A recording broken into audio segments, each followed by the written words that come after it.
What's going on, Conscious Crew? It is your favorite breakdown commentator, CTV. Welcome to another riveting episode of the Consciouztv platform. Happy Monday.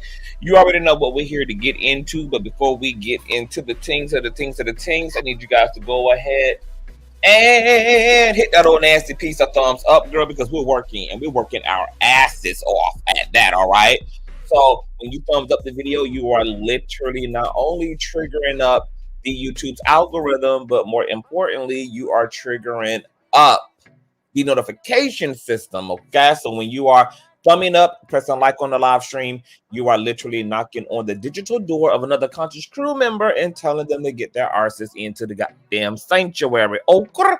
Also, shout out to all of the new subbies, girl. We done jumped up like 300 subscribers, girl. We only a few away from 45.5. Look at that, look at that, look at that, look at that, look at that. So shout out to all of the new Conscious Crew members. So many wonderful things in store this year, girl. It's going to be a really epic, prosperous year for us, all right? What's out? Make sure that you guys are sharing the stream out to wherever it is you have digital media. All right, whether that be your YouTube community wall, your Snapchat, your Insta story, your MySpace, your Facebook, the dark side of Twitter, Tumblr, or your personal OF. I don't really give a damn where you lay the link. It's like them whores. No, the Real Loud Live. And then Cullen, with no further ado, let's go ahead and push on through. I know a place where you can recharge your soul. Baby, that's Consciouztv. And in the midst of brokenness, he gon' see your asshole. Baby, that's Consciouztv. You gon' heal, you gon' laugh and catch a little shade. Ooh, girl. Y'all know he be slaying, y'all better stop playing. Come hear what he's saying. Ladies and gentlemen.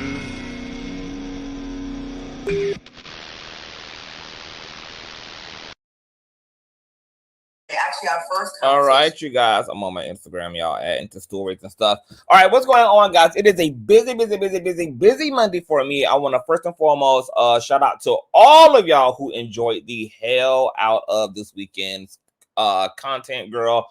The Claudia Jordan interview. It damn near broke the fucking internet. Okay, I don't think I've ever seen so many rave reviews. I mean, there's damn near a unanimous vote regarding just how stellar that interview was, and I'm so glad that you all had an opportunity to get to know Claudia, to see the type of woman she is, and for her to have a space where she could just really unpack herself in a way that was authentic, in a way that was vulnerable for her. And it was just really, really, really, really rich to see. Okay. I mean, I'm talking about like there are full-fledged Claudia Jordan haters who were converted into Claudjordians, to Claudettes. All right. So I'm really happy for Claudia that she had an opportunity to do that. I think when it comes to being a public figure, especially a lot of us who try to be on our Beyonce shit, a lot of times we end up allowing our narratives to be controlled by other people. And when that goes on for so many years, so many things can just get away from you. And you know, every now and again, it's totally okay to reclaim your power and to just set the record straight and to just, you know, steer the wheel of your own story, you know, rather than have it steered by tabloids, have it steered by your haters, have it steered by, you know, commentators, media, etc. So really, really, really, really happy that she was able to slay it down to the ground. It was absolutely amazing. And we will be having Claudia back, okay? Now, while you guys were out here blowing me up, honey, shout out to my boo S. Hutchinson, to my boo Nosy Ho girl, and also to the Street Committee girl. Y'all were blowing me up, letting me know that it was going down tonight. I was able to keep my eye on what was happening tonight. I was actually in the middle of an interview. I had another gig tonight that I'm a part of. And I told you guys I was sought out to have my story told by this particular magazine. And so I was in the middle of all of that, which I'll be keeping you guys up to date on that too, okay? So I was booked and busy, girl, but I was seeing what was happening, and a lot went down tonight. I have some things that I want to say. And we're just gonna get into some things, okay? But first and foremost, I wanna say this. Let me shout out, hold on. Let me shout out to some of y'all in the building. It was a good interview. I caught it live. Thank you, John. What's going on, John? Hey, Phyllis. What's going on, Adrienne? What's going on, D? Hey, Boo. Hey, Sin. Hi, Jay Goody and the Mister. Hey, Teresa. Hey, y'all. Hey, Caitlin. What's going on, Erica? Hey, Scotty Saturn. Hey, Sherry. I know CTV about to stand on business. You know it, period. That's all I know how to do. Hey, Angela. Hey, Pinky. What's going on, All Four Kicks? What's going on, TW? Hey, St. Marquise. Hey, Ian Gardner. What's going on, Corinthia? Hey, Boo. Hey, Carolyn. Hey, Vala. Hey, Sherry. Hey, Monica. Hey, Nikki. What's going on? Max got facts in the building. Hey, Jasmine. Hey, y'all. So first and foremost, just let me issue out a disclaimer. It's really important for me to speak to you guys, especially when we do live streams, because this helps me to actually get acquainted with you guys by avatar and by name. For a long time on my YouTube channel, I had a very passive relationship to the live chat. So oftentimes I didn't even know who was who. I didn't even know who the hell my day ones were, you know, because I just, I don't know. I just didn't bother for some reason. But I realized that in not paying so much attention to the chat, this allowed me to not really familiarize myself with my audience and people who are familiar with me. So now when I see you guys, I know who everybody is. You know, I'm making mental notes. I'm kind of also learning everybody's chat personality, because all y'all got different energy, and you know, all of y'all got different, you know, some of y'all got a stank attitude. You know, some of y'all lovely people, baby. Okay, some of y'all get on my nerve real bad. Okay? And some of y'all just, you know, you make the cane glow even more powerfully, all right? But nonetheless, all y'all family, okay? Even if we're going to swing and bang down to the ground sometime, this is all the family, all right? So I love calling y'all by name because this helps me once again to store y'all. Now, let me talk about two other disclaimers. I'm really afraid for the world. I don't know whether it's something that's particular to the Black community. I don't know what is really given. Hey, Flame. Hey, Boo. Shout out to Flame, girl. Flame was in the chat. I mean, not in the chat, girl. Flame, she is in the chat. But Flame debuted it, girl, as this week's co-host for TGIF. Shout out to you, Boo. You look fabulous. You did your big one. And your ass stood on ground. You stood your ground, because I was wondering. I said, Al has this habit of not being so welcoming. Baby, let me tell you something. Al ass was he was gonna flame. Not flame. He was gonna haze Flame ass. I could see you jumping out of him, girl. But Flame gave him a nice little pat on that ass out of the gate, honey, by reminding Al Reynolds that he is indeed Al Jones, girl. And after Al realized that door could come open, honey, it was all smiles and laughs and kikiing and giving each other toast from there, bitch. It wasn't no more issues. It wasn't about to be no more issues for the rest of the collaboration, girl. So shout out Flame. But Flame indirectly set shit off tonight, and we gonna get into it, baby. All right? But before we do that, let's get into some of these disclaimers first and foremost, all right? Something is really terrifying me. I think the world is losing its brain cells. There has been an influx recently on this platform, you guys. I know I'm gonna hold it down, honey. I'm gonna hold it down for us, honey. They introducing the community. So I'm gonna keep the black hot flame. I'm gonna follow behind you and continue to double uppercut, honey. There's been this influx of people who's come onto the platform. And it seems that they don't know how a pre-recorded video goes. There's been like 5 or several people in the last 24 hours who have complained about, oh my God, the intro is so long. Baby, you're watching the replay, dummy. You're watching the replay, dummy. The intro is long because all the intros are the intros of live streams, dummy. They're long because I'm giving YouTube, dummy, the time to send out notifications, dummy. Because there's a 3-minute window between when we press the green button and YouTube gets to YouTubing and sending out notifications, dummy. Okay? This allows me to allow the conscious crew to have enough time to gather into the class, gather into the sanctuary, get properly seated, okay?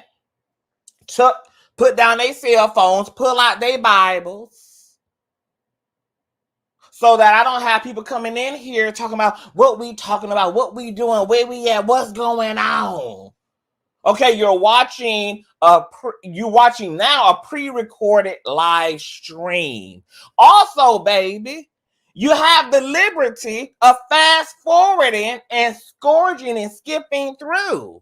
This is a luxury that people right now in real time don't actually have because it's live.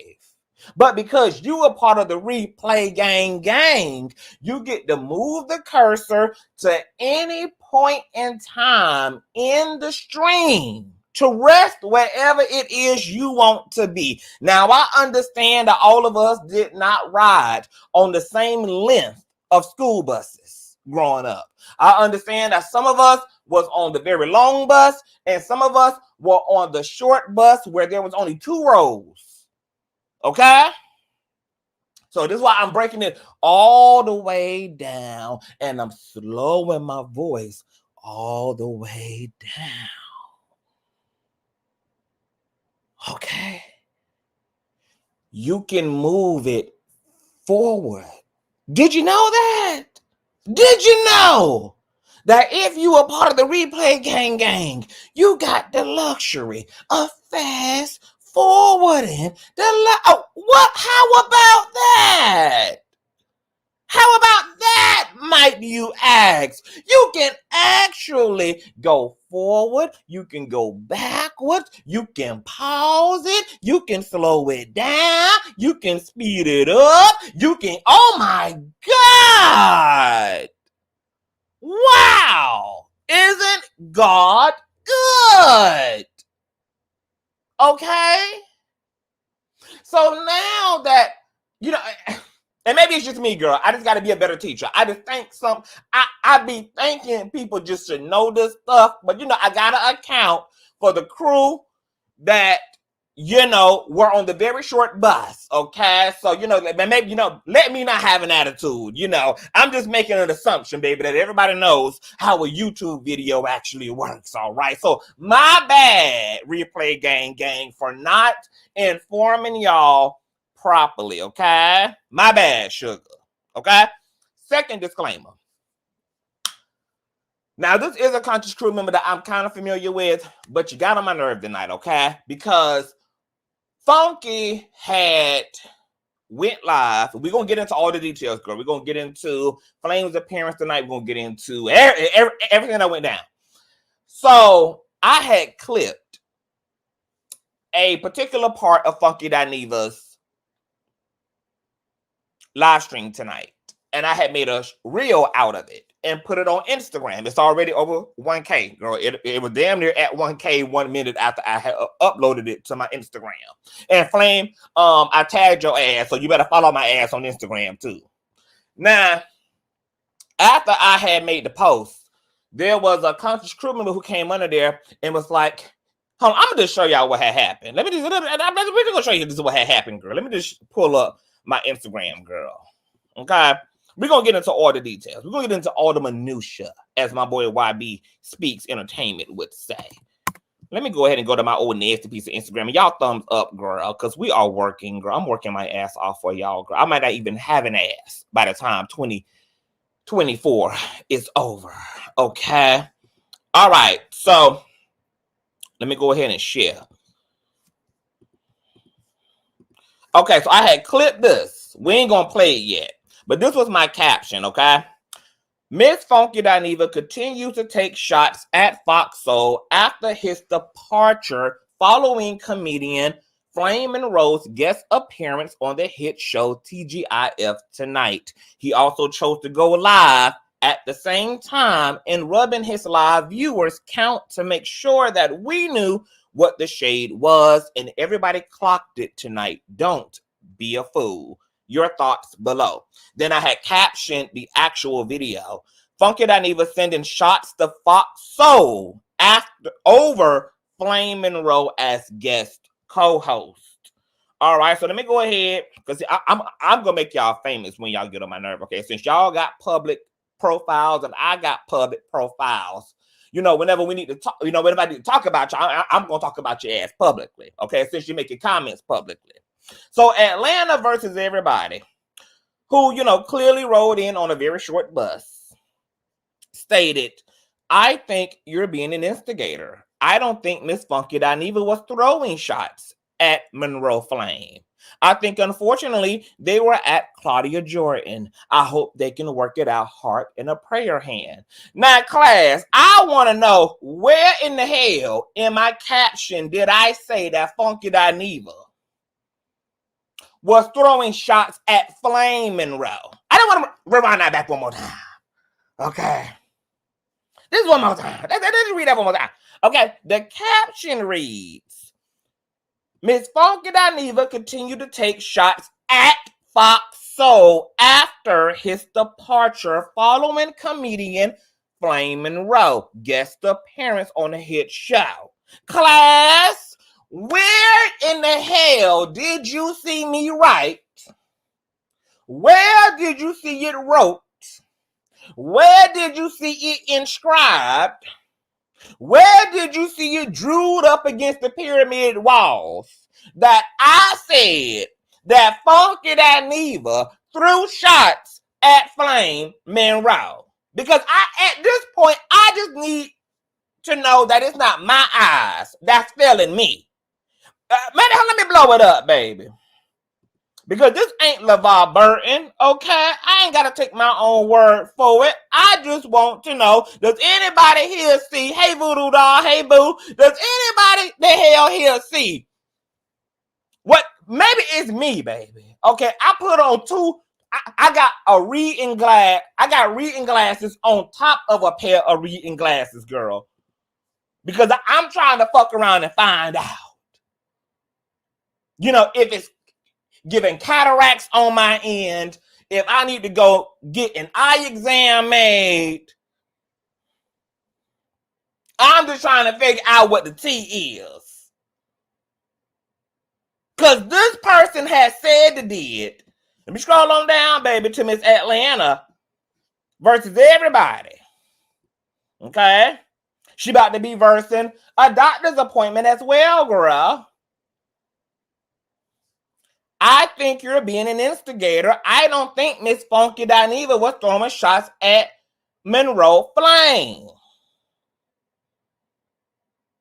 If you saw where I wrote that Funky was throwing shots at Flame Monroe, give me a 1. If you don't see your damn thing, give me a 2. If you see what Atlanta versus everybody saw, give me a 1. If you ain't see what the hell Atlanta versus everybody saw, give me a 2, boo. Okay. I'm just looking for a little clarification, confirmation, okay? Because it could be, I'm always willing to consider, baby, if it could be me. You know, I'm a very humble bitch. Oh, okay, it's a 2. Oh, okay, so Atlanta versus everybody is the only motherfucker who saw the ghost in the room. It was only her that saw the spirit. Oh, okay. Now, while I'm here, I want to make this clear. I don't give a damn what you think I am. I am a pop culture critic. Okay? My brand is pop culture news. I don't make the news. I report the news. Okay? I didn't put words in Funky Dineva's mouth. I did not make him go live tonight. I did not make him say none of the things that he said, bitch. I report the news, and I'm going to continue to report the damn news. That's what I get paid to damn do. And if you don't damn like it, get the hell the fuck on. Because I report the news, and I'm going to continue to especially report on the news that I have already reported on. Because I've been on this Fox Soul case, on this TGIF case ever since Funky exited the building. Matter of fact, bitch, to be even more clear in 4K, me and Claudia Jordan actually intersected at the crossroads of me reporting the damn news. Matter of fact, bitch, in 4K, had I not been reporting the damn news, y'all would have never got an epic damn interview on Sunday. You would never be seeing your damn favorite bitch on a week of TGIF.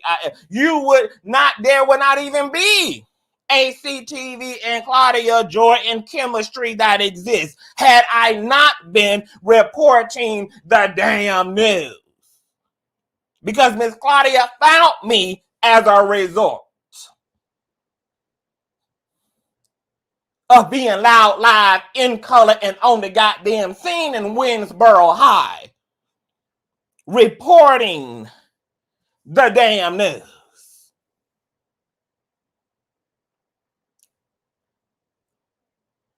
Some of y'all are not emotional intelligence to understand the difference between the report and the commentary. Because, see, I'm so good to social media. I'm going to do you one better. I'm not only going to report the damn news, I'm going to make the damn news make sense to you, too. You see how that works? But when I'm reporting the news, bitch, I don't need you attempting to rack your canackling braid around my motherfucking neck like I'm doing something outside of what the fuck you subscribe to me to see me do.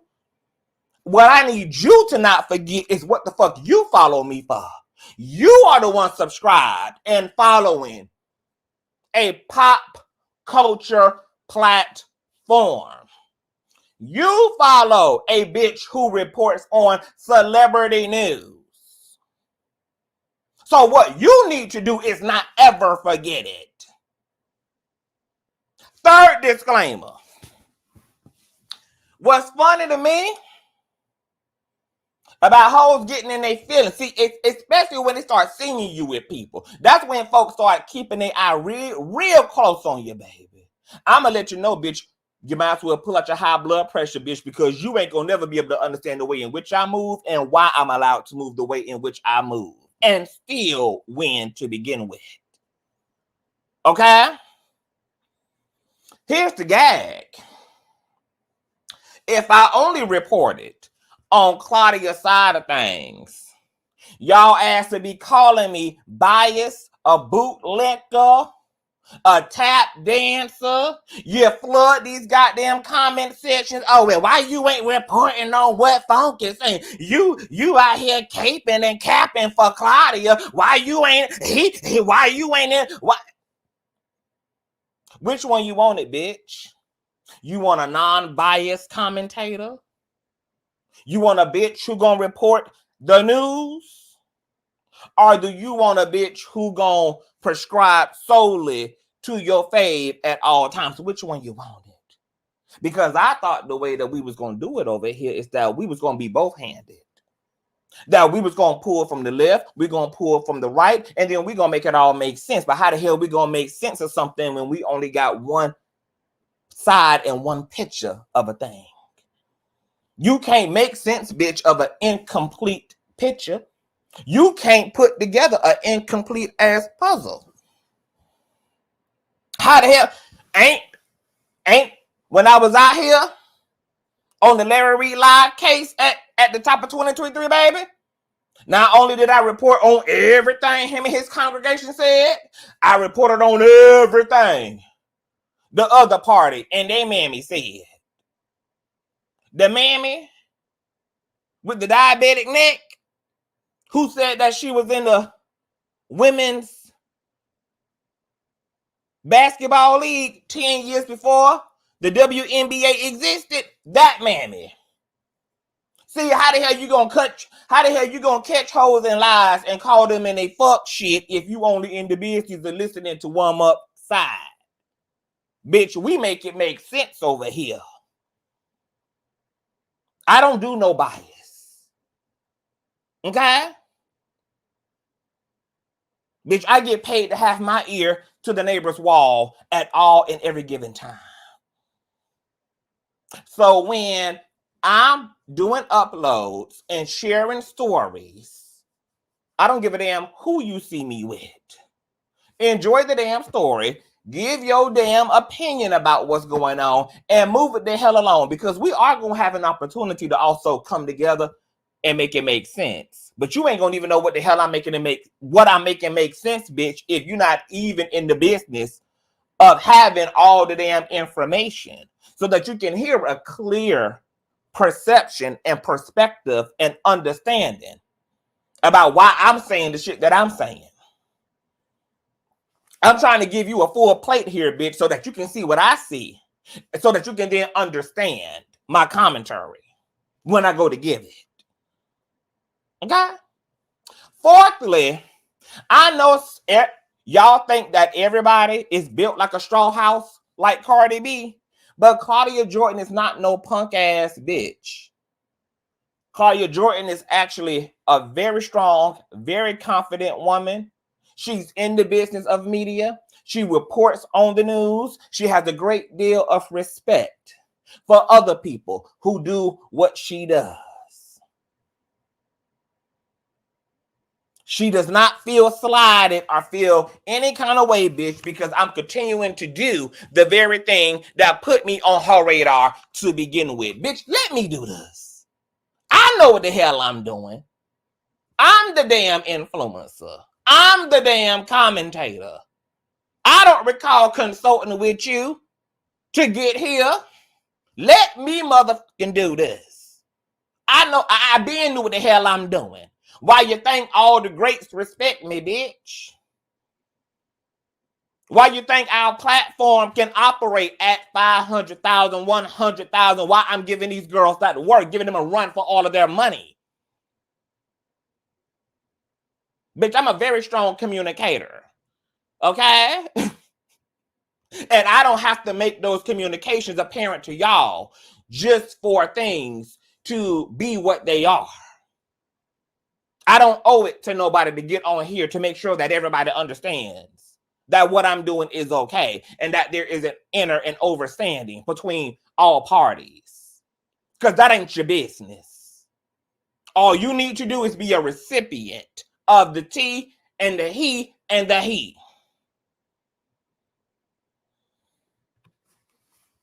Now, let's actually get into the news, bitch.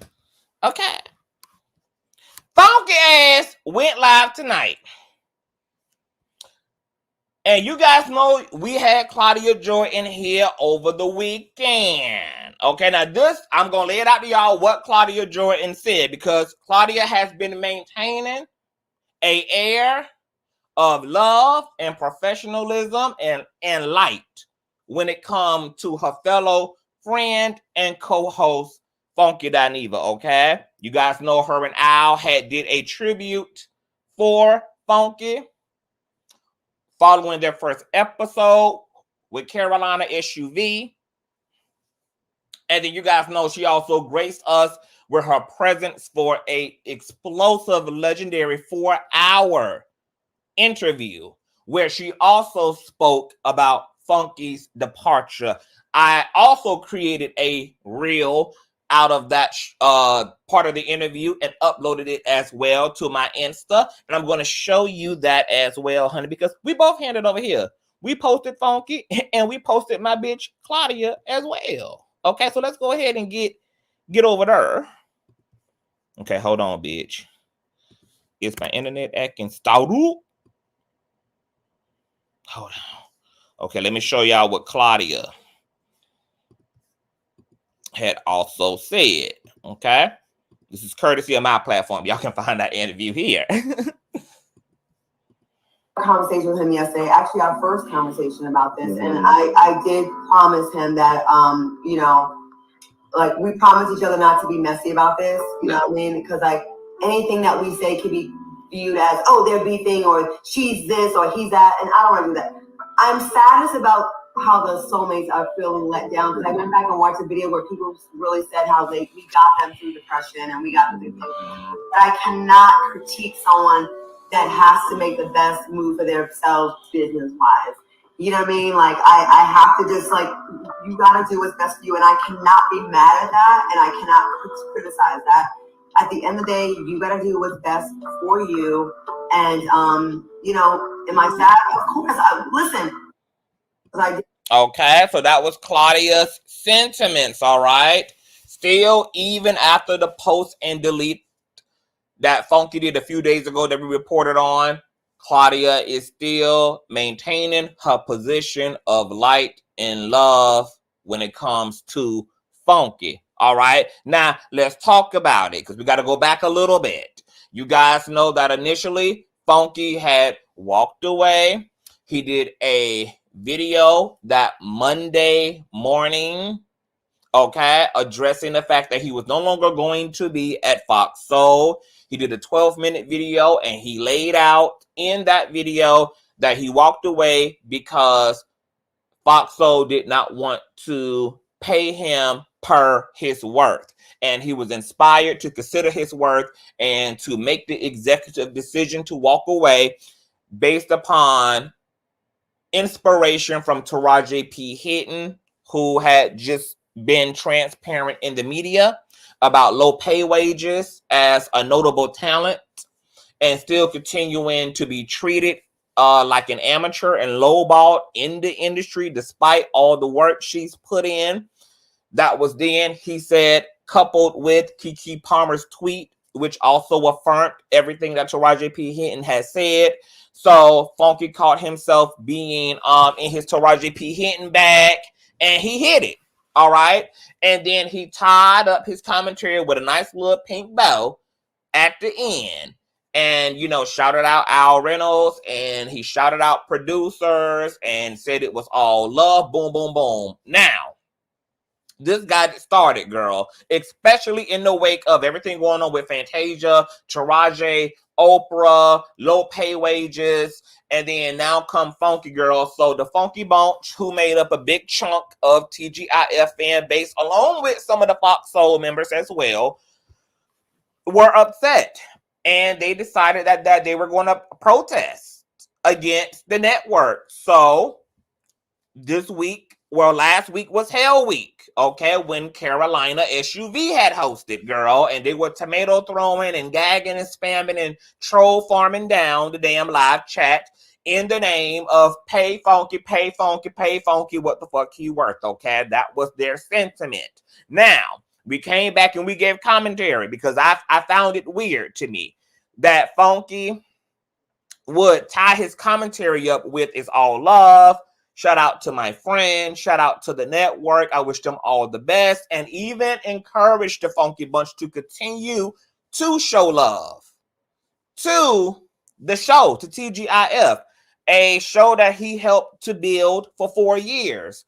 But that be laced with all this unnecessary tea that honestly was none of our damn business, because whatever went on between him and whoever signs his checks is a private matter.